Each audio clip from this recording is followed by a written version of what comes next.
Bueno, buenas tardes a todos. Buenos días, perdón. Buenos días a todos. Hoy tenemos una clase de arritmia ventricular. Paso la pantalla completa. Bueno, yo soy Augusto Atienza, electrofisiólogo de cardiología del hospital. Lo que vamos a repasar en la siguiente hora es el paciente con arritmias ventriculares. Hay varios trazados, varios conceptos, algunos casos clínicos, así que si no entienden algo, me paran, me avisan, nos detenemos un momento y seguimos, ¿no? Varias veces les voy a pedir que, por ejemplo, con algún electro, que me cuenten lo que les parece, ¿no? Así que van habilitando el micrófono según les vaya diciendo, ¿sí? Bueno, estos son las cosas que vamos a ver en la clase. Vamos a describir los mecanismos electrofisiológicos de las arritmias ventriculares. Vamos a reconocer las extrasístoles ventriculares y las vamos a clasificar. Vamos a hablar de taquicardia ventricular. Vamos a aprender a reconocerlas y diferenciarlas de otras arritmias y las vamos a clasificar.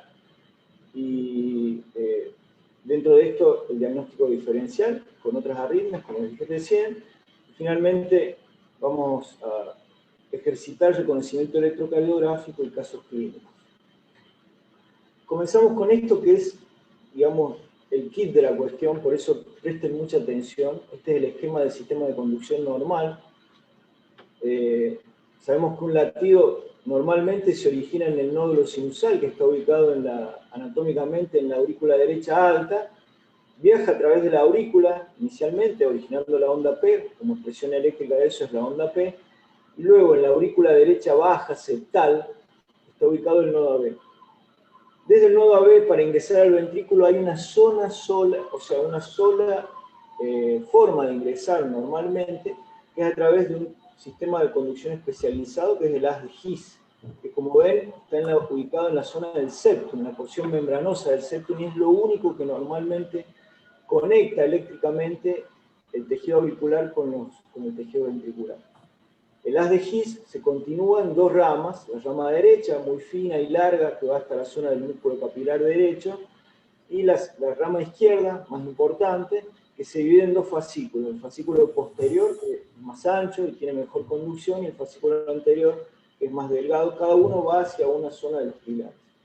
El tejido especializado de conducción, tanto el haz de His como las ramas, y luego la red de Purkinje, que es donde continúa la conducción eléctrica luego de las ramas, que, digamos, transmite muy rápidamente a todo el resto del ventrículo la conducción desde su endocardio a su epicardio. Tiene conducción rápida, ¿no? Es un tejido especializado de conducción. Va a dar, cuando el latido normalmente ingresa por el sistema de conducción normal, va a dar un complejo ventricular de características especiales, que es lo que llamamos complejo fino, es el complejo normal, es un complejo espigado que normalmente tiene menos de 0,12 segundos, ¿no? Por eso le decimos complejo fino. Cualquier complejo que tenga estas características, fíjense, una onda P que precede, con un intervalo PR, que normalmente es entre 0,2 y 0,20 segundos, y un QRS espigado con, digamos, polifásico, con varios componentes, un componente positivo y negativo en este caso, pero que el ancho no excede los 0,12 segundos. ¿Y esto por qué es? Porque el tejido de conducción especializado, de conducción rápida, hace que rápidamente llegue al Purkinje desde el Purkinje hacia el músculo, ¿no? Entonces, la conducción es rápida, el complejo es fino. Esto es el latido normal, por el sistema de conducción normal. Si ustedes recuerdan esto, van a poder entender qué pasa cuando hay una extrasístole ventricular, es decir, un latido que se origina en otro sitio que no es el sistema de conducción normal, que no viene de la aurícula, sino que está naciendo directamente en el músculo, ¿sí? En el músculo ventricular. Y por lo tanto, se conduce a través del músculo ventricular, como ven acá, desde una zona focal, se conduce, en este caso, desde el ventrículo izquierdo hacia el ventrículo derecho, y que al tener conducción lenta, porque va por el músculo, de un miocito a otro miocito, va a hacer que en el complejo ventricular la situación sea muy distinta a este complejo fino. Primero que va a tardar más tiempo, y por eso el complejo se llama complejo ancho. ¿Sí? Un complejo ancho de más de 0,12 segundos, o sea, más de 0,11, a partir de 0,12 o más, y que va a tener morfología y eje muy distinto al latido normal y cambios en la repolarización, ¿no? O sea, cambios en la onda T que van a seguir al complejo. ¿Sí? Entonces, complejo fino, ingreso al ventrículo por el sistema de conducción normal. Complejo ancho, origen directamente en el ventrículo. ¿Se entendió bien hasta acá? ¿Me entendieron bien? Sí, sí. Bien. Bueno, entonces, las arritmias ventriculares, como otras arritmias, tienen como mecanismo electrofisiológico principal estos tres que están acá. La reentrada, el mecanismo de reentrada, el automatismo normal y la actividad gatillada, ¿no? Esto lo han visto probablemente en fisiología hace algunos años. La reentrada nos vamos a detener a verla con más cuidado porque es el principal mecanismo que está implicado en la arritmia ventricular, pero también puede haber focos de automatismo anormal, que es simplemente que un grupo de células en el ventrículo comienza a generar impulsos eléctricos de polarizaciones espontáneas, como le pasa al nódulo sinusal, y que entonces origina latidos que pueden aparecer en el trazado. Y la actividad gatillada tiene que ver con el final del complejo de despolarización ventricular, sobre el final de la meseta. ¿Se acuerdan la meseta que tenían las células ventriculares, las células musculares ventriculares? Donde se puede originar una nueva despolarización antes de completar la repolarización. Tienen que ver con la sobrecarga de calcio de las células miocardio. El automatismo normal y la actividad gatillada, aunque están implicadas en algunas arritmias, no son tan comunes. Sin duda que la más importante es la reentrada, por eso la vamos a ver con un poco más de detenimiento. Para que se pueda generar una reentrada, tiene que haber un bloqueo unidireccional en la conducción, ¿sí? Es decir, un impulso eléctrico que se viene conduciendo, por ejemplo, por el sistema de conducción. Hay un obstáculo anatómico y eléctrico, es decir, una zona donde no puede conducir, es este triángulo que ven en el medio, y luego hay diferencia, heterogeneidad en la forma de conducción, en los periodos refractarios, a un lado y otro de esa zona que no conduce, produciendo un bloqueo unidireccional, es decir, un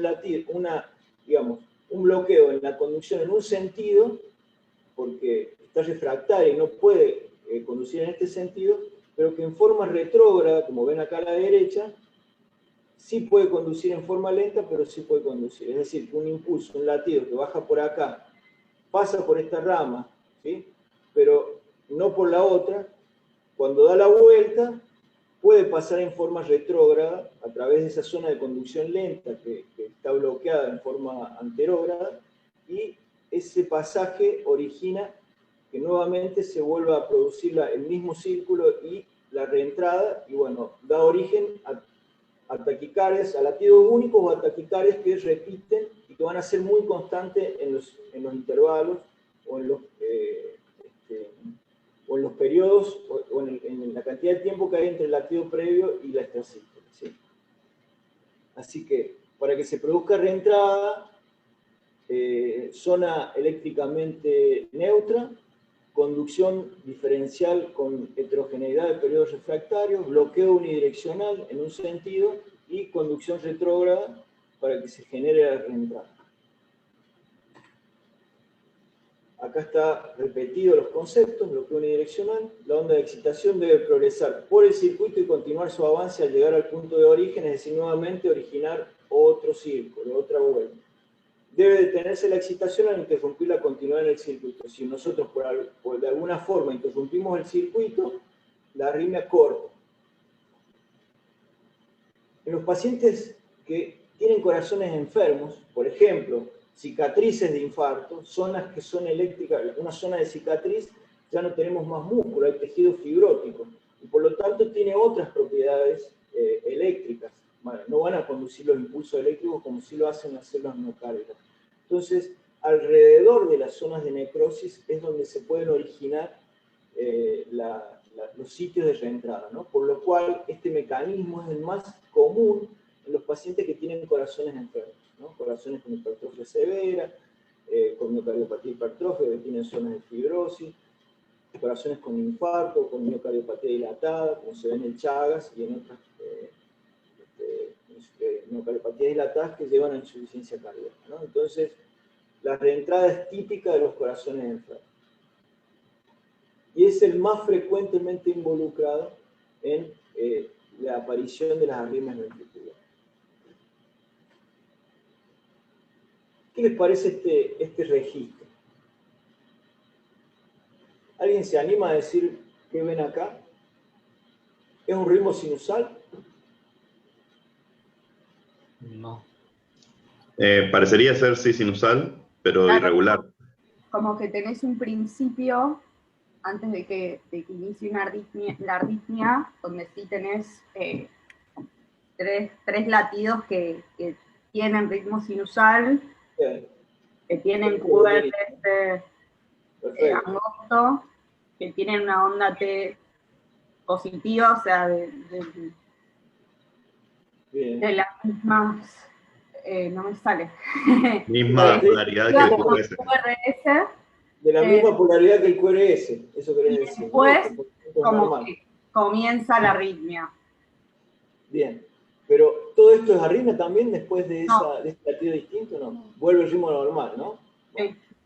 Bueno, entonces fíjense, sean sistemáticos para describir los electros, siempre, digamos, busquen una derivación, cuando queremos analizar el ritmo es de 2, ¿no? Una de las derivaciones frontales, del plano frontal, de la cara inferior, entonces vemos la onda P. La onda P sinusal sí, porque es positiva, en D2, D3 y en ABF, ¿sí?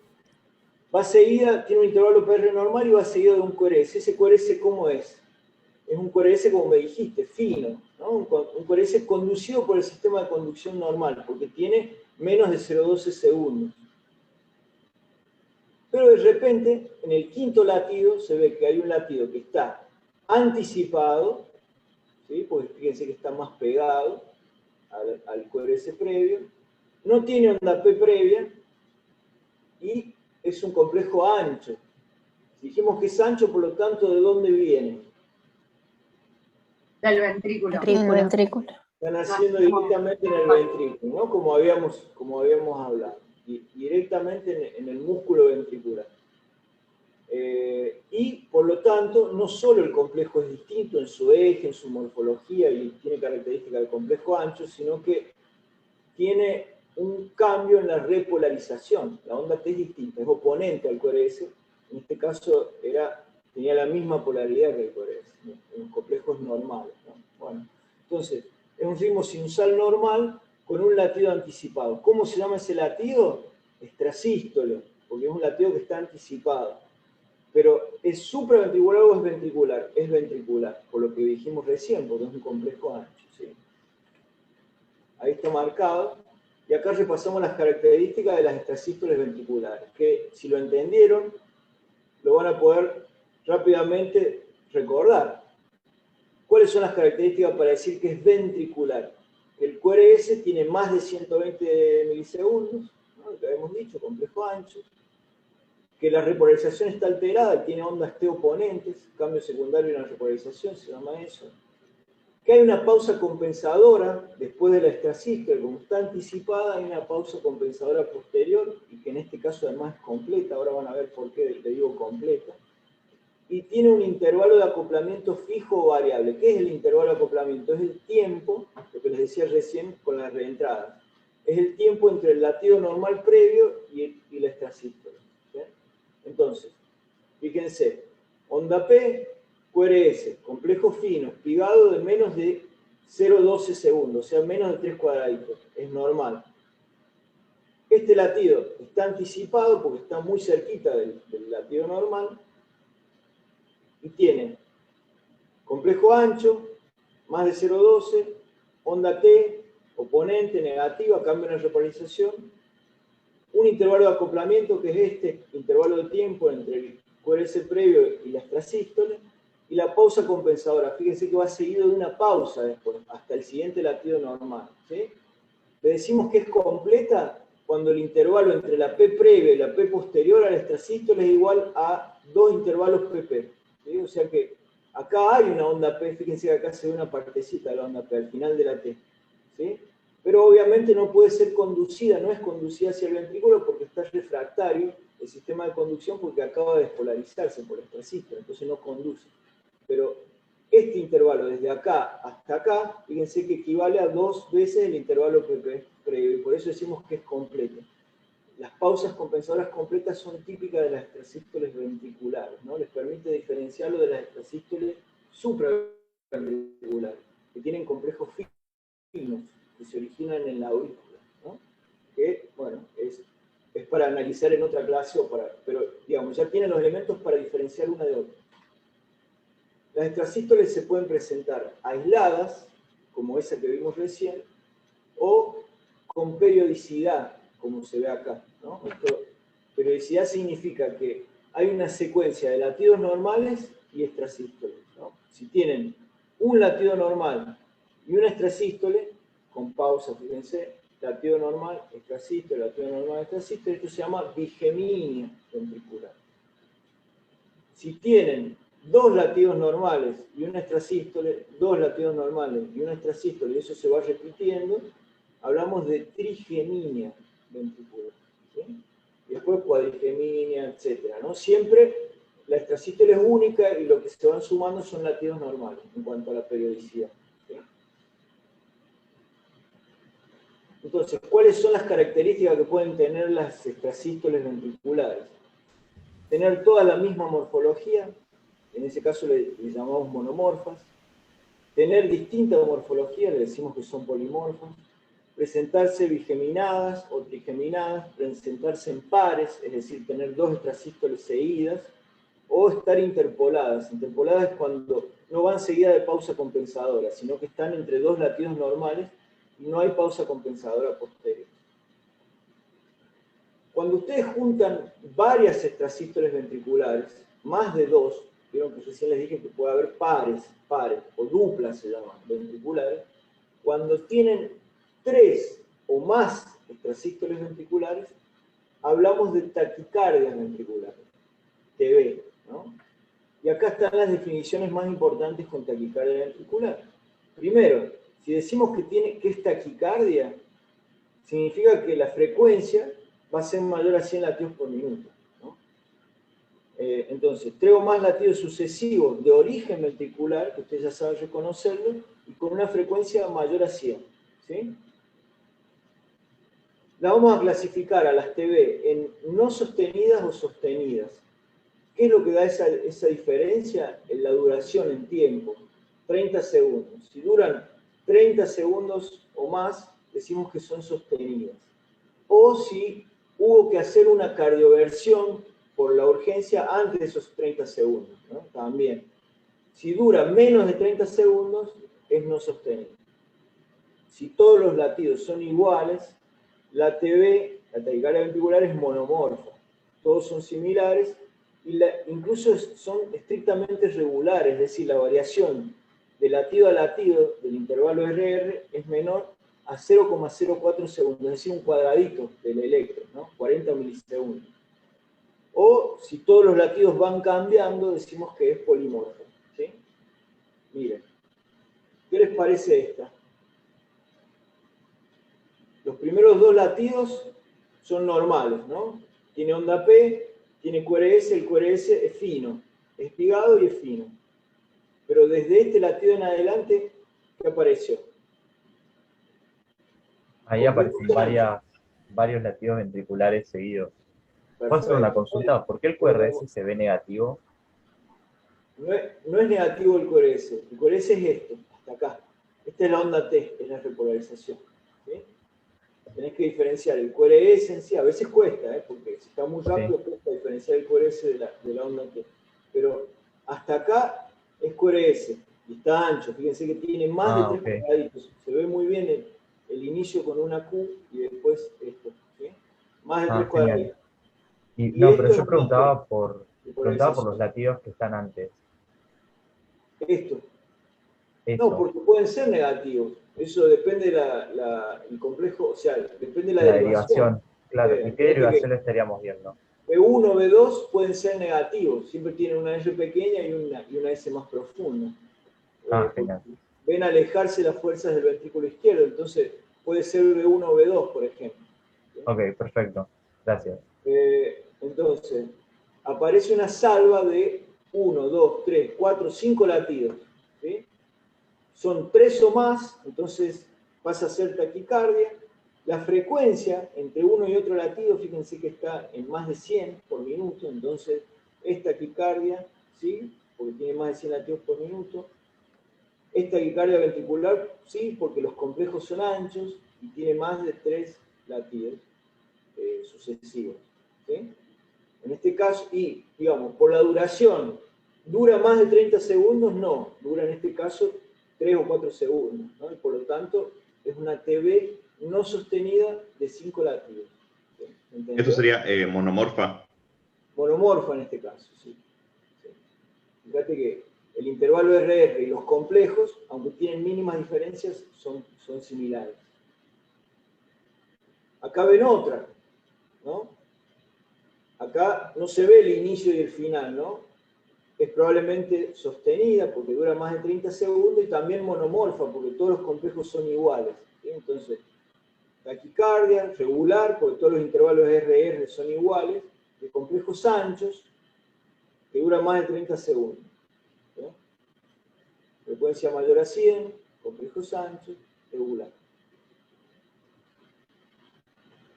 Bien, entonces, ¿de qué van a depender los síntomas frente a una taquicardia ventricular? ¿Cómo se va a presentar en el paciente? Porque estamos hablando del paciente con arritmia, ¿no? Entonces, cómo lo tolera el paciente va a depender de varias cosas, pero principalmente de la arritmia en cuanto a la rapidez. Obviamente, cuando son muy rápidas son peor toleradas, y eso es, digamos, es la repercusión hemodinámica que genera, porque lo puede llevar al shock incluso al paciente. Y del grado de cardiopatía subyacente. No es lo mismo en un corazón sano de un paciente joven que puede tolerar una taquicardia a más de 200 latidos por minuto, que en el corazón enfermo de un paciente añoso, ¿no? que está dilatado, que tiene insuficiencia cardíaca, donde probablemente con una taquicardia de 150 o 180 latidos por minuto ya se descompensa y tenga repercusión hemodinámica. Entonces depende de la arritmia en sí, también de la cardiopatía subyacente en el paciente. Teniendo en cuenta la repercusión hemodinámica, pueden ser hemodinámicamente estables, incluso asintomáticas en algunos pacientes, donde no son muy rápidas y donde de repente el paciente se hace una electro y aparece la taquicardia ventricular, está a 120 o 130 latidos por minuto y ni siquiera debe tener un síntoma. Pasa a veces, rara vez, pero nos pasa. O con síntomas mínimos, palpitaciones. Viene contando una historia de palpitaciones, latidos acelerados o latidos rápidos, previos. Y las que tienen repercusión hemodinámica, ¿no? Hemodinámicamente inestables, que va todo el espectro, desde un presíncope, siente como que se va a desmayar, hasta una pérdida de la conciencia, transitoria, es el síncope. La muerte súbita, recuperada o no, puede tener la suerte de que se pueda reanimar y salir de la arritmia y recuperarse, y el paro, ¿no? Según las características de monomorfa y polimorfa y el sustrato, y esta es por ahí la clasificación que más van a usar, las vamos a dividir, fíjense, las monomorfas, que ya vimos cómo son, todos los complejos parecidos, con cardiopatía estructural y sin cardiopatía estructural. Las que tienen cardiopatía estructural, la TB monomorfa común, que es la que vemos, por ejemplo, en los pacientes que tienen secuelas o antecedentes de infarto, y un tipo especial que se llama taquicardia ventricular por reentrada entre ramas, donde ese mecanismo de reentrada que vimos en el esquema se produce entre las ramas derecha e izquierda o entre los dos fascículos de la rama izquierda, ¿no? Entonces, eso es más específico de los arritmólogos, lo vemos nosotros, pero son características de pacientes con cardiopatía estructural, de corazones enfermos. Las que no tienen cardiopatía estructural se llaman idiopáticas, ¿no? Porque están en corazones sanos. Pueden tener morfología de bloqueo completo de rama derecha o de bloqueo completo de rama izquierda, según donde estén localizadas, en uno u otro ventrículo. Y con imagen de rama derecha se llama TB fascicular porque viene de los fascículos de la rama izquierda, y con imagen de bloqueo de rama izquierda se llaman taquicardias ventriculares del tracto de salida del ventrículo derecho, son de las más comunes. Bueno, y por otro lado las taquicardias ventriculares polimorfas, ¿no? Donde todos los complejos son distintos, que van a lo que hay que tener en cuenta en las polimorfas es cómo está el intervalo QT de los latidos normales. Cuando tienen un intervalo QT normal, generalmente es por isquemia, ¿no? O sea que precede o acompaña la situación aguda de isquemia en el infarto. Y cuando tienen QT prolongado, es una anomalía congénita, es una canalopatía, o sea, una alteración de los canales iónicos, donde hay QT prolongado y lo que va a generar es un tipo especial de TV polimorfo que se llama torsión de punta. Esto que se los mencioné rápido, vamos a ir viendo algunos casos y van a ver que se van a ir acordando de algunas cosas que mencionamos acá. Entonces, TV monomorfa común, ¿sí? Característica de un corazón enfermo, ¿no? Que tiene cicatrices, porque el mecanismo más común es la reentrada, se está originando en el ventrículo y como ven acá, todos los intervalos de RR son iguales y la morfología de los QRS también es igual.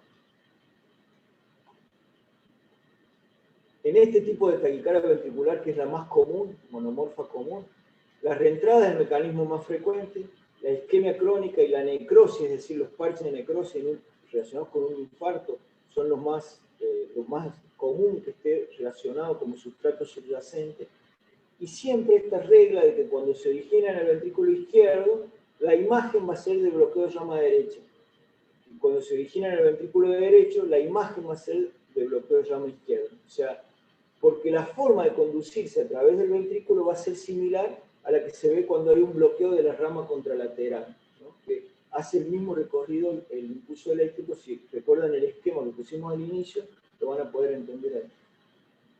Y la frecuencia va a variar, pero está en general entre 120, más de 120, y puede llegar hasta 300 latidos por minuto. Obviamente la tolerancia hemodinámica va a ser mucho menor a medida que es más rápido. En cambio, este tipo de taquicardia, fíjense qué característico. Acá los complejos son anchos, tiene taquicardia porque está más de 100 latidos por minuto, pero fíjense cómo va cambiando la morfología. Y sobre todo, va cambiando el eje. Esta es una derivación D2. ¿Ven acá el D2 acá? Es una derivación del plano frontal. Y el eje, acá al principio es para abajo, los complejos son negativos, después se hacen positivos, y va como dando vuelta al eje. A la derivación, ¿no? El eje va pasando de negativo a positivo. Eso se llama, es una taquicardia ventricular especial, polimórfica especial, y se llama torsión de punta, torsade point, ¿no? Se ha descrito hace muchos años.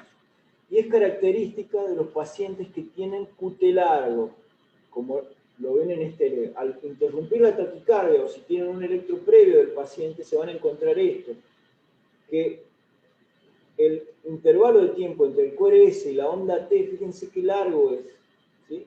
Tiene una alteración de la repolarización dada por un trastorno genético en los canales iónicos, que hace que su QT sea muy largo, ¿sí? Hay distintos tipos de QT largo, pero son congénitos. Y esto lo podemos encontrar en un electro basal, predecir la aparición de esta taquicardia ventricular. Obviamente es un cuadro potencialmente muy grave, ¿no? Entonces, si nosotros estamos atentos a ver esto en un electro, un QT tan largo como esto, podemos llegar a diagnosticar a estos pacientes antes que tengan el evento arrítmico. ¿Está bien? ¿Entendió? Sí. ¿Hasta acá vamos bien? ¿Alguna duda? Sí, yo tengo una duda. Sí, diga. Cuando se ve una de esas taquicardias ventriculares que son muchos latidos seguidos, ¿no? Por ejemplo, una foto que mostró, para saber que se ve que es una taquicardia y que no son todos los latidos iguales, por supuesto que hay que ver uno que tenga latidos iguales, ¿no? Antes o después, porque si no sería otra patología. Puede ser que venga ya en taquicardia y no puedas ver ningún latido normal, ¿no? Pero vos ya podés saber que está alterado, que está anormal, ¿no? O sea, ponele, viene el paciente y tiene este electro. No hay ningún latido fino. Son todos normales y están todos acelerados, o sea, está en taquicardia. Si tiene un electro previo, vas a ver el latido normal previo. Si no, cuando lo interrumpa, o sea, cuando le des una cardioversión eléctrica o le pases medicación para revertirlo, ahí van a aparecer los complejos normales que no estás viendo. Porque cuando es sostenida puede estar todo el tiempo en taquicardia y no ver el latido normal. ¿Entendés? Entonces, ¿se prueba con medicación? No, debe haber otra manera. Depende. Eso está en la parte de tratamiento de estas arritmias, que da para toda una clase, digamos, pero que básicamente lo que tienen que recordar es, si tiene descompensación hemodinámica, si el paciente está comprometido, es decir, tiene dolor de pecho acompañando la taquicardia, ¿sí? Dolor de pecho típico, angina de pecho, está en shock, es decir, está hipotenso, sudoroso, pálido, o tiene compromiso hemodinámico, estos son expresiones de compromiso hemodinámico, tenés que actuar inmediatamente. El tratamiento es la cardiografía eléctrica, sin más, ¿no? Si el paciente está compensado, bueno, hay alternativas. Podés hacer pruebas, podés hacer maniobras, podés hacer drogas, ¿sí? Pero ya tenés más tiempo porque el paciente no tiene insuficiencia cardíaca activa en ese momento, no está con un edema de pulmón, ni tiene angina, ni está en shock. Entonces podés tomarte un momento, pensar y actuar y eventualmente evitar el choque, ¿sí? Dándole medicación. Sobre todo por lo siguiente, que es lo que vamos a ver a continuación, porque hay taquicardias de complejo ancho que no son ventriculares, ¿sí? Y este es el diagnóstico diferencial de las taquicardias de complejo ancho, que vamos a ver a continuación. O sea, ¿de qué forma una taquicardia que no es ventricular, que es supraventricular, o sea que viene de la aurícula, puede tener complejo ancho? Y esos son, digamos, acá están los mecanismos. Puede ocurrir que el paciente tenga un bloqueo de rama preexistente, ¿sí? Si el paciente tiene un bloqueo de rama izquierda preexistente, cuando tienen un bloqueo de rama, ¿qué pasa con el corazón? ¿Es fino o es ancho?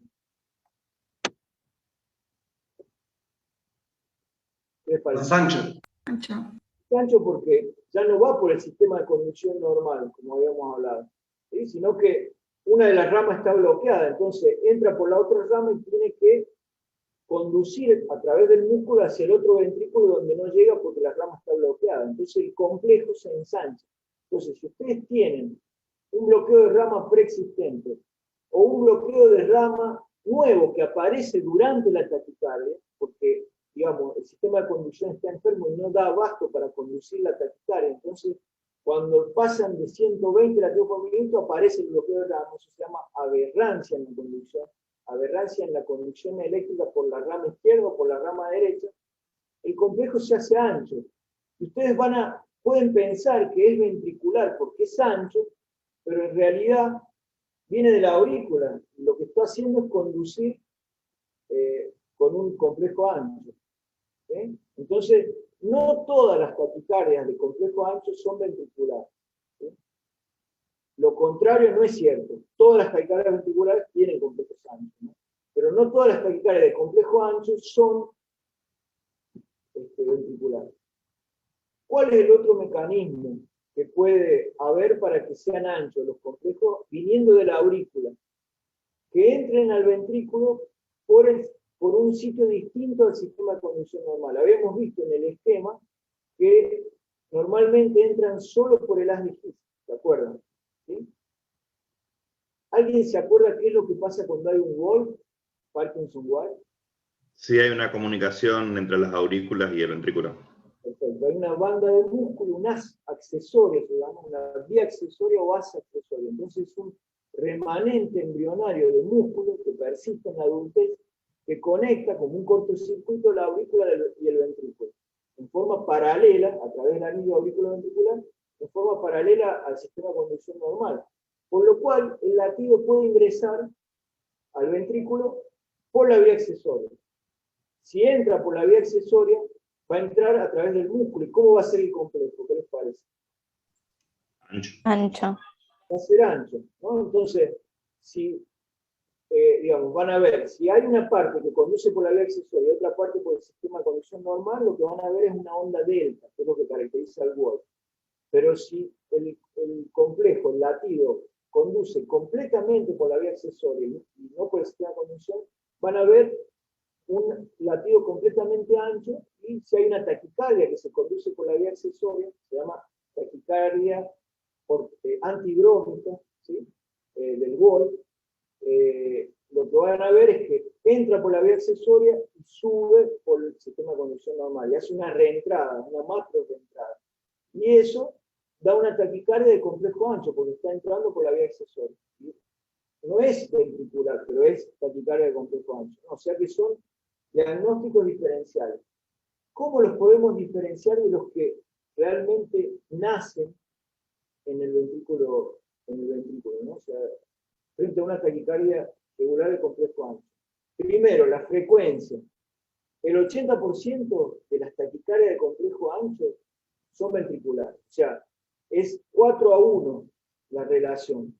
¿Sí? Entonces, frente a un paciente que tienen, con un paciente que tienen frente a ustedes, ya de entrada tienen 4 veces más probabilidad que sea ventricular a que no. ¿Sí? Entonces, es mucho más probable que sea ventricular. Después, vamos a ver cosas ahora que les va a permitir a ustedes diferenciar si es ventricular, realmente están haciendo ventrículo, o si en realidad vienen de la aurícula. ¿Sí? ¿Qué cosas nos hacen pensar que nos hacen más probable que sea ventricular? Primero, además de la probabilidad que ya habíamos visto, el ancho del QRS. Mientras más ancho el QRS, más probable que sea ventricular. Lógicamente, porque se están haciendo en el músculo, se toma todo el tiempo para viajar a través del ventrículo. Entonces, si tiene más de 140 milisegundos, o sea, más de 0,14, mientras más ancha la vean, más probable que sea ventricular. Mientras más desviado esté el eje en el plano frontal, más probable que sea ventricular, porque están haciendo de una parte que no tiene nada que ver con la conducción normal. Que puedan verificar que tenga disociación AB, es decir, que ustedes de alguna forma vean durante la taquicardia que las aurículas van por su lado, que hay ondas P que están disociadas, que van por su lado, las aurículas por su lado, los ventrículos por su lado. ¿Está bien? Que tenga concordancia eléctrica en las precordiales, de B1 a B6. La conducción normal de B1 a B6 nunca tiene concordancia eléctrica, es decir, siempre van a tener complejos negativos en un sitio y complejos positivos en otro. Por ejemplo, las precordiales derechas son predominantemente negativas, las precordiales izquierdas son predominantemente positivas, y hay una transición en precordiales desde B1 a B6. Cuando ustedes ven todas positivas o todas negativas, eso es muy sugestivo de que el origen de la taquicardia es ventricular. ¿Sí? Y después analizar las características morfológicas del QRS. Esto, los electrofisiólogos, lo vamos resumiendo en algunos criterios o en algunos algoritmos, ¿no? Estos son los más comunes, los que más usamos. Uno es el criterio de ABR, que es visualizar la derivación ABR durante la taquicardia. Vieron que la derivación ABR no le damos mucha importancia, no es común verla, sabemos que es negativa, pero no le damos mucha importancia en el electro común. Durante una taquicardia puede ser importante, ¿no? O sea, acá lo que estudiaron, analizando un grupo de pacientes con taquicardia ventricular, que había algunos criterios que nos decían que podía ser ventricular. El primero es que tenga onda R inicial. Nunca tiene normalmente ABR una onda R, es decir, una onda positiva en el inicio. Si la tiene, es que es ventricular. Que el ancho de la onda inicial, R, o de la onda Q, sea mayor a 40 milisegundos, es decir, que sea muy ancho el inicio, ¿sí? Más de un cuadradito. Y que tenga en el valle inicial del complejo QRS, cuando es negativo, una muesca. ¿Sí? Fíjense, que lo muestro acá.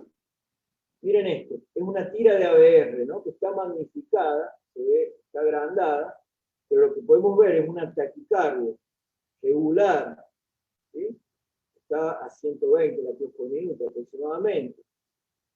¿Los complejos son anchos? Sí, fíjense cómo son de anchos.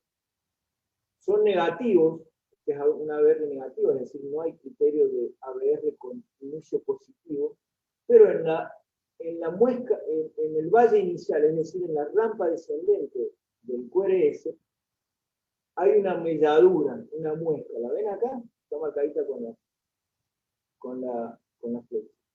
¿Sí?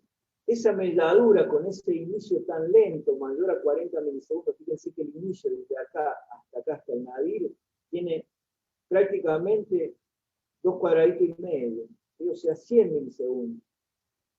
Con más de 40 milisegundos y muescas o ligaduras en esa rampa, ya es diagnóstico de origen ventricular, es decir, una taquicardia de complejo ancho que tenga esto en ABR, tenemos una sensibilidad de más del 98% para decir que es ventricular. ¿Está bien? ¿Se entendió? Yo no entendí lo de la presencia de una onda R inicial, se cortó un poco cuando lo dijiste. Sí. Imagínate que en lugar de tener este complejo negativo, ¿sí?, en ABR, veas una onda R, ¿sí?, un complejo positivo. Esto mismo, pero invertido hacia positivo. ¿Sí? Ah, ok. Nunca la onda R es positiva en la conducción normal, ¿sí?, porque va al revés de la polarización desde las bases a la punta. Entonces nunca es positiva en ABR. Si tenemos una onda R, significa que está naciendo y tiene un eje completamente inverso y es ventricular. ¿Entendió? Sí, gracias. Por nada.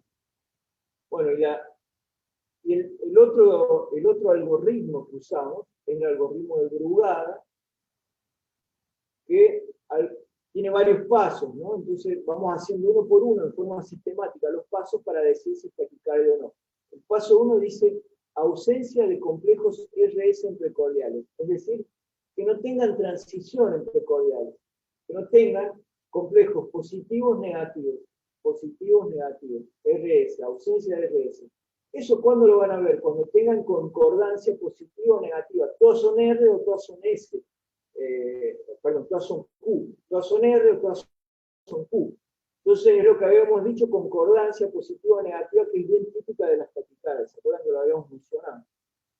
Entonces, ausencia de RS precordiales, si lo tenemos, ya sabemos que es taquicardia ventricular.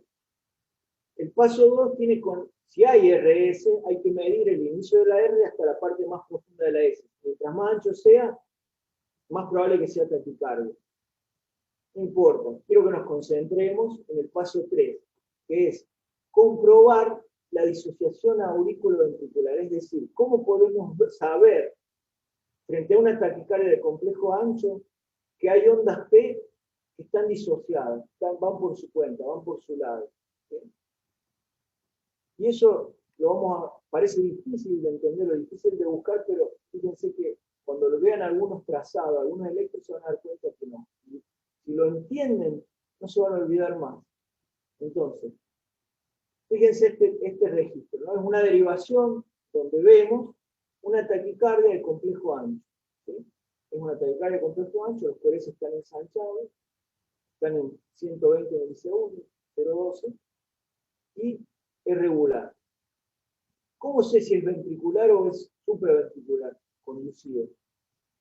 Bueno, si yo puedo encontrar ondas P disociadas, evidencia directa, es decir, directamente buscar las ondas P, eso me va a dar la certeza de que los complejos son ventriculares, están naciendo en el ventrículo, porque no pueden venir de la aurícula y las ondas P ir por su lado, aparte, disociadas. Entonces, ¿cómo vamos a buscar la onda P? No como estamos acostumbrados a verlas en los complejos, en los electros normales, sino que las vamos a ver que caen en cualquier lado. Por ejemplo, acá cayó sobre una onda T, y por eso la onda T se hizo más alta. Acá apareció justo antes del QRS. Obviamente no puede ser conducido al QRS. Se ve como esta muesca, acá que parece una onda R. Acá se ve en la rampa descendente de la T, la está modificando, ¿no? O sea que todas las que están marcadas son ondas P que van completamente disociadas de los QRS, van por su lado. ¿Entienden? Si nosotros vemos ondas P disociadas de la taquicardia regular del complejo ancho, la taquicardia es ventricular. Eso les da el diagnóstico. Acá lo ven en otros registros, fíjense. Una taquicardia regular del complejo ancho, en dos derivaciones, B1 y B1, y lo que vemos es que las ondas P caen en cualquier lado, ¿no? Acá se ve pegadita al QRS, no puede ser conducida acá en otra parte, ¿no? O sea que acá se ve, fíjense, sumada o montada sobre el QRS, acá un poco más separada, ¿no? O sea que va cayendo en cualquier lado. Para eso tienen que ver una tira suficientemente larga. ¿Sí? Y lo otro que tienen que buscar es evidencias indirectas de la actividad auricular independiente. Y estos se llaman latidos de captura o latidos de fusión. ¿Qué es lo que es un latido de captura? ¿Cómo lo van a reconocer? Lo que van a ver en una taquicardia regular de complejo ancho, que de repente aparece un latido fino, está en el medio de la taquicardia, aisladamente. Es decir, que es conducido, que va por la conducción normal. Fíjense. ¿Qué ven acá? ¿Tiene taquicardia? Sí. Tiene taquicardia porque va a más de 100 latidos por minuto. ¿Cómo son los complejos? Son complejos anchos, ¿no? ¿Es regular?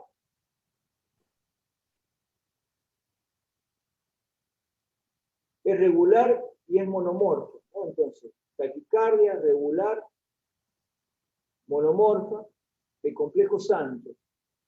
Todos los latidos son iguales y de repente hay un latido dentro de la taquicardia que tiene complejo fino.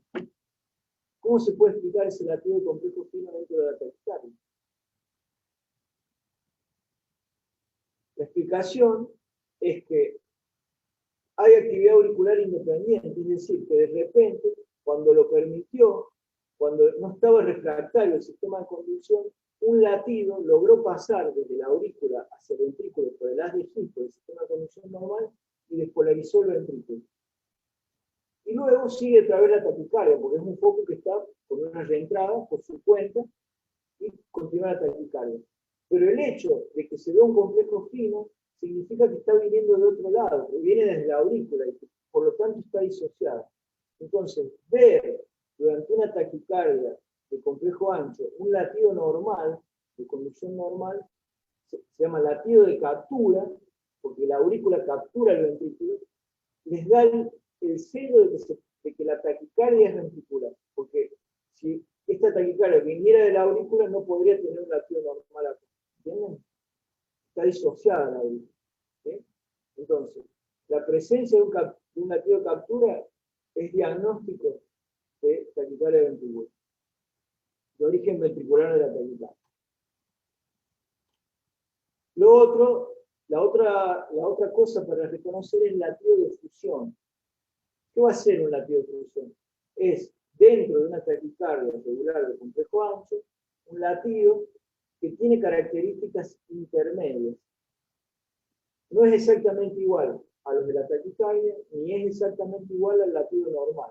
Tiene una morfología intermedia, porque es una fusión, tiene un doble frente de onda. Es un latido que en parte baja por el sistema de conducción normal y en parte viene de la taquicardia. Miren, taquicardia regular de complejo ancho y dentro de la taquicardia regular de complejo ancho hay un latido que es evidentemente más fino que los complejos de la taquicardia, pero un poco más ancho que los normales, que el espigado normal que viene. ¿Sí? Eso es lo que se llama latido de fusión. Y les está diciendo que hay un latido que está entrando desde la aurícula y por lo tanto la aurícula está por su cuenta, está disociada del ritmo ventricular. Y que la taquicardia es ventricular. ¿Se entiende? ¿Se entendió esto? Doctor, Sí. disculpe, ¿podría repetir este último? Sería como, ¿por qué sería una combinación? No Es una entendí. función, ¿no? Fíjate, todos los latidos es una taquicardia regular de complejos anchos, todos los latidos son igualitos, son parecidos, son anchos, y de repente aparece dentro de esa taquicardia un latido que no es exactamente igual a los de la taquicardia, tampoco es exactamente igual a los normales. Tiene características intermedias, es un poco más fino que este, pero un poco más ancho que el normal. ¿Te acordás del normal cómo era? Mirá. Ahí se ve un latido completamente normal dentro de la taquicardia. Eso se llama captura. En cambio este tiene un poquito del normal, un poquito de la taquicardia. se llama fusión, ¿sí? Es intermedio, es que no es tan ancho como la taquicardia, ¿sí? ¿Entendió? Sí, perfecto, gracias. Bien. Y se dice que Hay es que verlo, polimorfo. para entenderlo hay que verlo, sí. ¿Se dice que es polimorfo entonces o monomorfo? No, no es polimorfo, porque es un latido aislado, es el único. En realidad te está poniendo en evidencia la disociación auriculoventricular, ¿no? La actividad auricular mecánica. No basta para decir polimorfo que un solo latido sea distinto, ¿sí? Porque puede ser por eso. Ok, gracias. Es ese instante de que por ahí el ventrículo estaba refractario y pudo entrar ese latido de origen auricular y se fusiona, digamos, con el ectópico del ventrículo y queda eso, que es Es una mezcla de intermedio. los dos. Exactamente, por eso se llama fusión, porque es una fusión de un doble frente de onda, ¿sí? El complejo final, la resultante, es en parte por el sistema de conducción normal, en parte por el foco que viene de la taquicardia. Por eso tiene esa característica única, ¿no? La fusión de los dos. ¿Está bien? Bueno, fíjense, ¿qué les parece esto? Mírenlo ustedes. Quiero que alguien se anime a describirlo. Este es un un electro de 12 derivaciones. Tenemos desde la derivación de 1, acá están las frontales, de 1, de 2, de 3, ABR, ABL, ABF. Y acá las precordiales, ¿no? Y acá hay una tira de ritmo que está D2 y B1. ¿Sí? Entonces, tenemos que ser sistemáticos con los electros, sistemáticos. Entonces decimos, primero, ¿les parece que es sinusal? ¿Hay ondas P?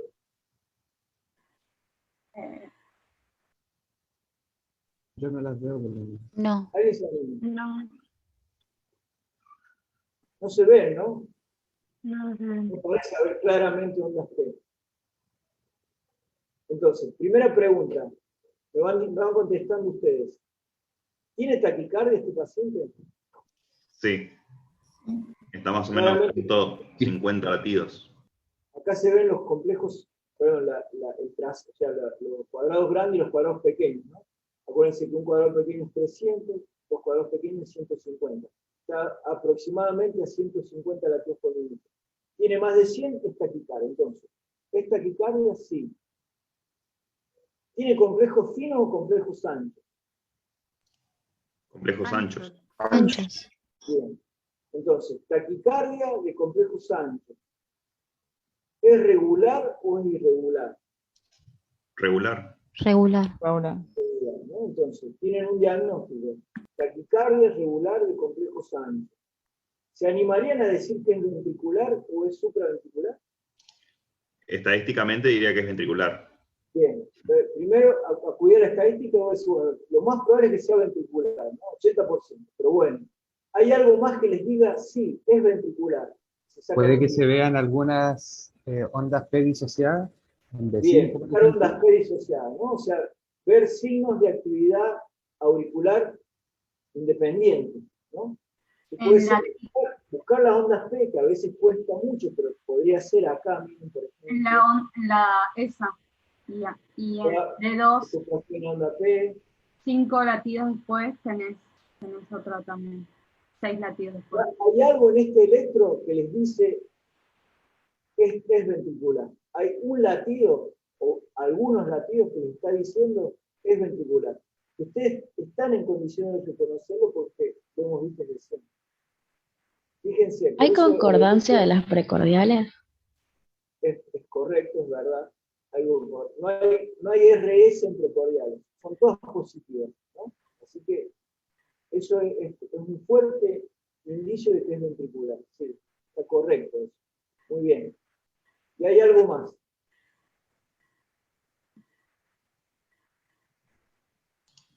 Puede ser que haya un latido, por lo menos en B1, que sea normal, que se haya acoplado, digamos, a la onda P. Bien, perfecto. ¿Cuál es? Sería el sexto. El sexto, ¿no? 1, 2, 3, 4, 5, 6. Sí. Pero, fíjate, acordate que esto es coincidente en el tiempo, no son simultáneas las derivaciones. O sea que este que se ve en B1 así, Y en D1 también sería normal. es este y este, claro. O sea que se ve, pero vos dirías que es normal, completamente normal. ¿Sería un latido de fusión o no? Claro, claro. No es completamente normal, porque acá lo vemos que sigue siendo ancho, pero no tan ancho como los otros, ¿no? Entonces, eso es un latido de fusión, que se repite periódicamente, fíjense. Hace 5 latidos de taquicardia, uno de fusión, 5 de taquicardia, uno de fusión. Porque las ondas P están disociadas y cuando pueden y encuentran el sistema de conducción que conduce a algo, meten el latido y aparece la fusión. Si ven una fusión, ya tienen diagnóstico, es taquicardia ventricular. Vamos. Perfecto, hicieron diagnóstico ustedes. Están frente a una taquicardia regular de complejo ancho y van y le dicen, mirá, me parece que es una taquicardia ventricular. No lo choqué al paciente porque está compensado, lo está tolerando bien, le hice este electro y encuentro latidos de fusión. Es ventricular. ¿Qué hacemos? ¿Cómo lo vamos a tratar? ¿Le damos droga? ¿Esperamos y lo chocamos? Bueno, será el paso siguiente, pero ustedes hicieron el diagnóstico del ecocardiograma, ¿no? Es una taquicardia ventricular monomorfa. Podemos afirmar que es ventricular porque tiene latidos de fusión, ¿no? ¿Y esta qué les parece?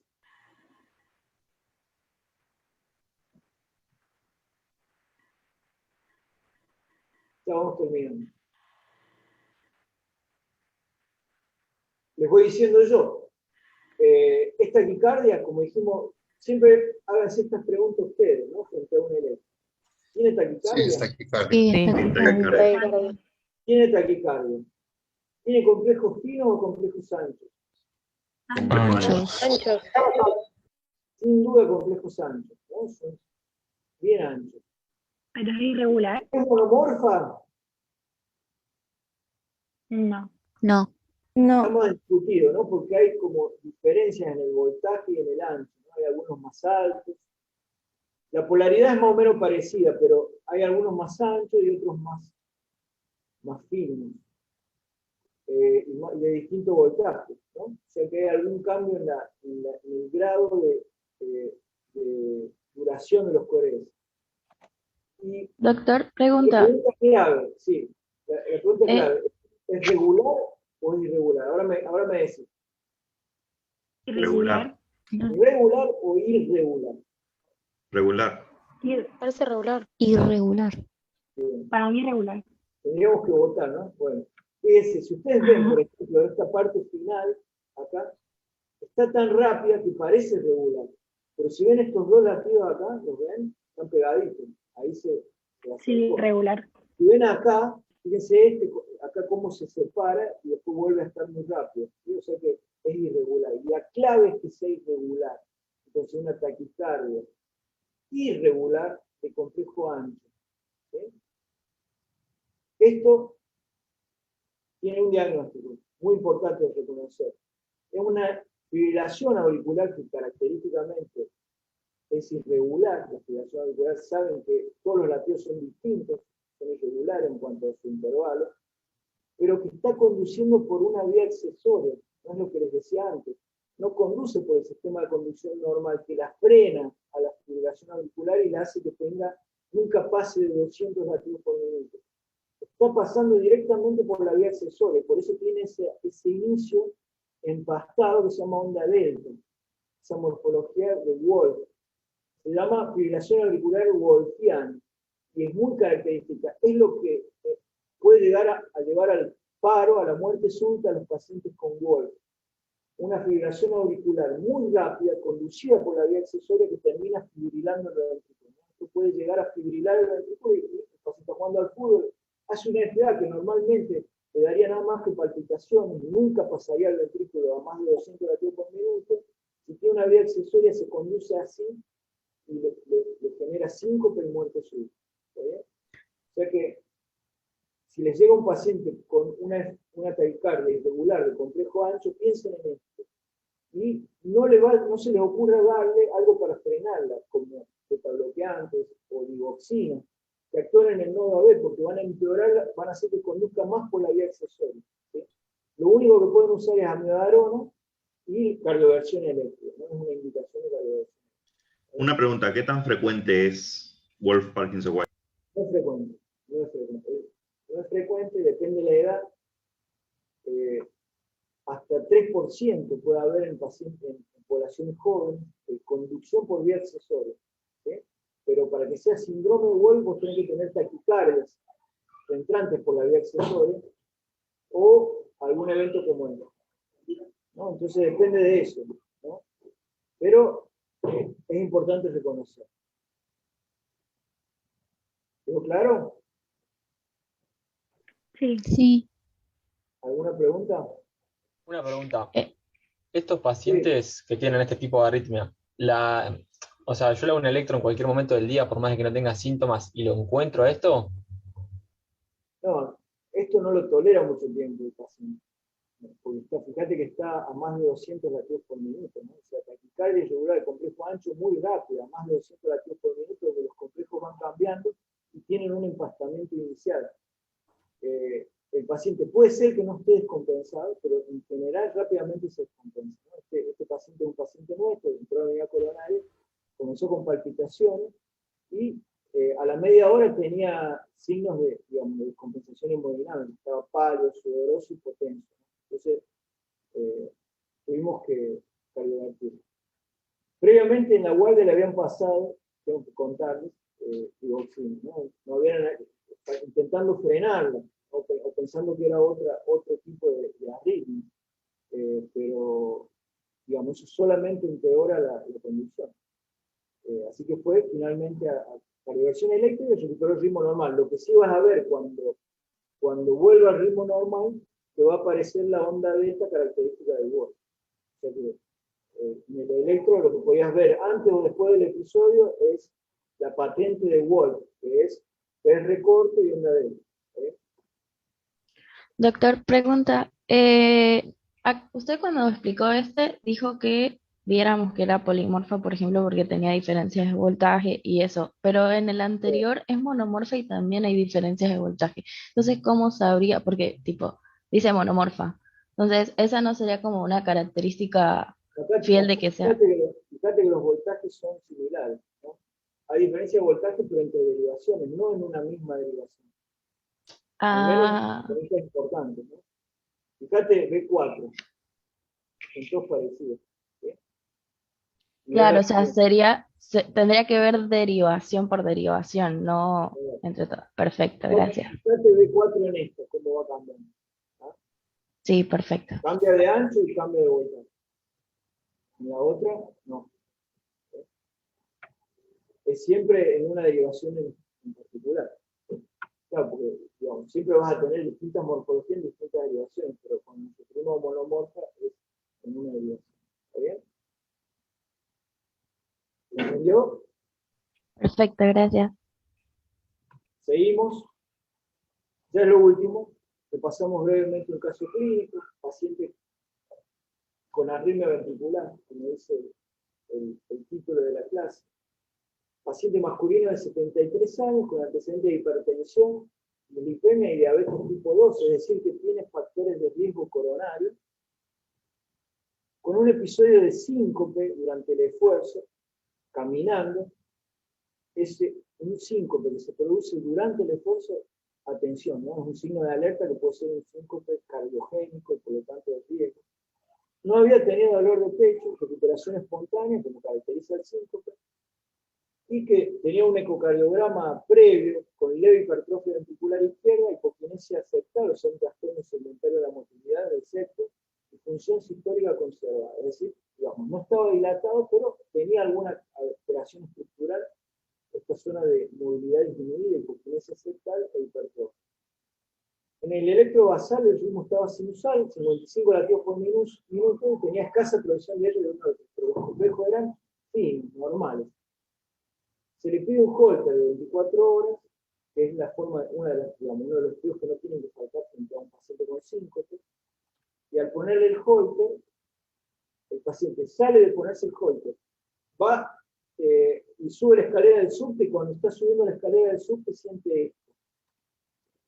Mareos y presíncope, y en el registro se veía esto, ¿no? Fíjense que latidos finos, ustedes ven el registro acá arriba, en el Holter tenemos nada más que 3 canales, ¿no? De los cuales se ven 2 canales. Complejos normales, del ritmo previo, del ritmo normal, un poco acelerado, y acá empiezan a verse primero latidos, una tripleta de latidos ventriculares, hay un latido normal, y después de eso se desencadena esto, ¿no? Una taquicardia regular de complejo ancho, en el Holter, ¿sí? Que duraba aproximadamente 50 segundos, un minuto. El paciente no se desmayó, no tuvo síncope en este caso, sintió mareos, ni siquiera lo puso en el diario cuando le preguntamos, pero no sintió nada. Dijo, sí, noté cuando iba subiendo la escalera que como un mareo y palpitaciones, ¿no? O sea que hizo mareo y presíncope, que no llegó a tener el síntoma que lo había llevado a consultar, pero bueno, quedó documentada y registrada la taquicardia ventricular. En las 24 horas siguientes, cuando todavía estábamos leyendo el Holter, había dejado el Holter, vuelve a consultar a la guardia, repite episodio de mareos, palpitaciones, se agrega además dolor precordial, ¿no? Y cuando va a la guardia, se lo van a asistir en la ambulancia y tiene este electro. Fíjense. ¿Tiene taquicardia? Sí. Sí. Es taquicardia. ¿Complejo fino o complejo ancho? Complejo ancho. Bien, entonces taquicardia, complejo ancho. ¿Regular o irregular? Regular. Regular.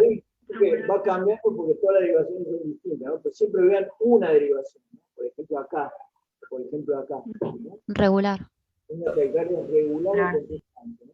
Entonces, ya saben, 80% de posibilidades de que sea ventricular, ¿no? Más en este paciente que tiene antecedentes tan claros, tan definidos, factores de riesgo coronario, incluso, digamos, con un eco que tenía zonas de hipoquinesia, un corazón estructuralmente alterado. Entonces, mucho más probable todavía que sea lo ventricular. Pero hay algo en el trazado que también les dice que es ventricular. Sí, se podrían ver unas ondas solapadas. Hay lo que podrían ser ondas P, ¿no? Sí. A tanto interpuestas, por ejemplo acá, en distintas derivaciones, por ejemplo acá, ¿ven? Ondas P que parecen estar disociadas. Y además, fíjense esto, durante la taquicardia, todos los latidos de taquicardia igualitos, anchos igualitos, un latido que es distinto. Es distinto, pero no tan distinto, no llega a ser normal, ¿no? Entonces, de nuevo, latido de fusión. ¿Sí? La presencia de un latido de fusión durante la taquicardia. Les da el diagnóstico indudable de taquicardia ventricular monomónica. Este paciente ingresó inmediatamente con este cuadro inestable, es un marcador de alto riesgo, a estudiarse los coronarios, una coronariografía, tenía una lesión severa próxima de la arteria descendente anterior, la principal arteria coronaria. Tenía una lesión del 90%. Y no se había manifestado llamativamente hasta ese momento con angina. Hay pacientes que hacen angina, y eso es lo que lo lleva a consultar, y otras veces que no. Acá había sido el síncope y después la palpitación. Perdón, ¿el paciente estaría entonces, tendría una disociación AB? Aurículo-ventricular. Durante la taquicardia, sí. Bien. Es una disociación aurículo-ventricular porque el ventrículo va por su lado con el ritmo de taquicardia y las aurículas van por otro. Y cuando coinciden se produce esa fusión. Con el ritmo sinusal, pero no lo podés ver en el electro. Sí. Perfecto, genial. Entonces, se hizo una angioplastia con un stent a la descendente anterior, con buen flujo posterior, y el paciente evoluciona asintomático de seguimiento, con un test de isquemia negativo, o sea, le hicimos una cámara gamma, un par de meses después, y sin nuevos episodios de arritmia ventricular en los estudios de Holter. Quiere decir que a este paciente no hubo necesidad de darle ni siquiera antiarrítmicos en forma crónica, porque la causa, el sustrato lo daba el ventrículo con la alteración, ¿no? Los pequeños parches de necrosis que tenían el territorio ascendente anterior. Y el gatillo lo generaba la isquemia aguda que había tenido por el cuadro coronario agudo. Resuelta la enfermedad coronaria, puede quedar con arritmia ventricular subyacente o no. En este caso, tenía buena función ventricular y no volvió a hacer arritmia ventricular en el seguimiento, así que, digamos, no necesitamos darle un tratamiento a largo plazo con antiarrítmico, sino resolver la causa, que era la arritmia ventricular. ¿Está bien? ¿Se entendió? Sí. Una pregunta, ¿esto se trataba de entonces una taquicardia monomorfa común por isquemia? Sí. Ese es el diagnóstico electrocardiograma. Sobre ese sustrato, ¿no? Tenía todas las características del sustrato, de corazón enfermo, isquemia, negativo, era monomorfo, estaba la enfermedad coronaria subyacente. Y además hicieron diagnóstico electrocardiográfico. ¿Algunas preguntas más? Saco la pantalla. Sí, doctor, una Bueno, pregunta. Primero, gracias por la atención, porque no es sencillo. Y fue largo, pero necesario, ¿no? Porque es difícil en menos de una hora ver esto. Doctor, ¿le paso una pregunta? Sí. En las arritmias ventriculares, ¿siempre van a ser taquicárdicas? ¿No hay casos en los que pueden ser dar bradicardia? No. ¿No? Digamos, vos podés tener taquicardia o bradicardia, o sea, es difícil de, digamos, no poner términos. Podés tener un ritmo bradicárdico y que sea ventricular. ¿Sí? Eso sí existe, se llama ritmo idioventricular acelerado, RIVA, donde vos vas a tener complejos anchos, pero lentos, digamos, por ejemplo, a 60 latidos por minuto, donde no hay ondas P y no hay QRS normales, solo ves complejos anchos. ¿Sí? Y es porque falló el marcapaso natural, está tan enfermo el nódulo sinusal, el sistema de conducción normal, que lo que tenés es un ritmo de escape, se llama un ritmo de escape ventricular, es decir, un ritmo regular de complejos anchos, donde vas a tener latidos como los que describimos para las extrasístoles ventriculares, pero que no están anticipados, sino que están precedidos de pausa, que van a esas frecuencias. ¿Sí? Pero los ritmos idioventriculares comparten todas las características de estos que analizamos para la taquicardia ventricular. Si ustedes lo recuerdan y ya lo saben a esto, van a poder identificarlo, porque también van a ver latidos de captura, latidos de fusión. Es más, son mucho más comunes de ver durante el ritmo idioventricular, porque al ser más lento el ritmo de base, es más común que aparezcan latidos de captura o de fusión todo el tiempo. Pero vas a tener un ritmo regular de complejos anchos, y en ese caso es un ritmo lento, no es taquicardia. Perfecto, muchas gracias. Y sería más común, más fácil de ver, pero es menos común que se dé en los pacientes. Se ve, pero no asociado a esto, sino que se ve asociado a la enfermedad del sistema de conducción. ¿No? Perfecto, muchas gracias. Sistema de conducción muy enfermo. Está dentro de las gradias. Bárbaro, gracias. Bien. ¿Algo más? Doctor, yo tengo una pregunta. Sí. Decía que la pausa compensadora que se daba en las extrasístoles ventriculares se producía porque el flujo, la conducción retrógrada, no podía capturar al nodo. Y cuando era incompleta, era porque el nódulo se capturaba y se reciclaba. ¿Qué significa eso? Eso, digamos, por eso te permite diferenciar las ventriculares de las supraventriculares. Si vos, digamos, si la extrasístole ventricular no se retroconduce a la aurícula, hay algunas que se retroconducen, pero son las menos comunes. O sea, vos tenés el foco en el ventrículo, ¿no? Se despolariza todo el ventrículo. Cuando quiere pasar hacia la aurícula en forma retrógrada, ¿sí? A través del GIS y del sistema de conducción, no puede pasar porque lo encuentra refractario, porque ya está bajando una onda P normal que lo puso refractario. Entonces, no captura en forma retrógrada el nódulo sinusal, no lo resetea. Por lo cual, la pausa compensadora es completa, equivale a 2 intervalos PT.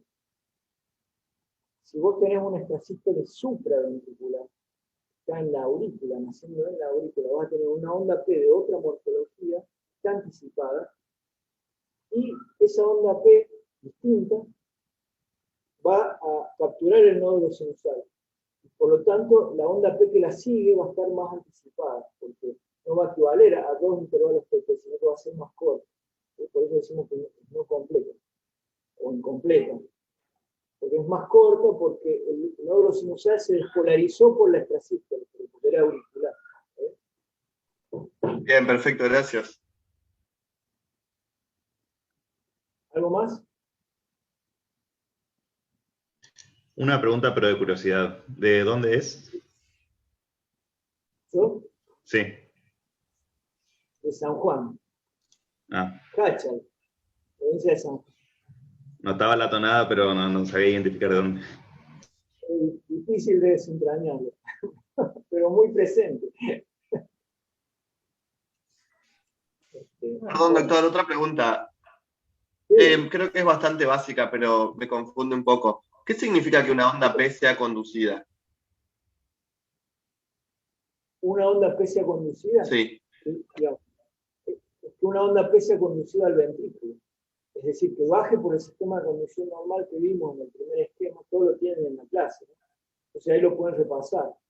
Que baje por el sistema de conducción e ingrese a través y luego por las ramas. Si una onda P encuentra que está bloqueado el nodo AB o el GIS, vas a tener onda P y no vas a tener QRS, está bloqueado. ¿Sí?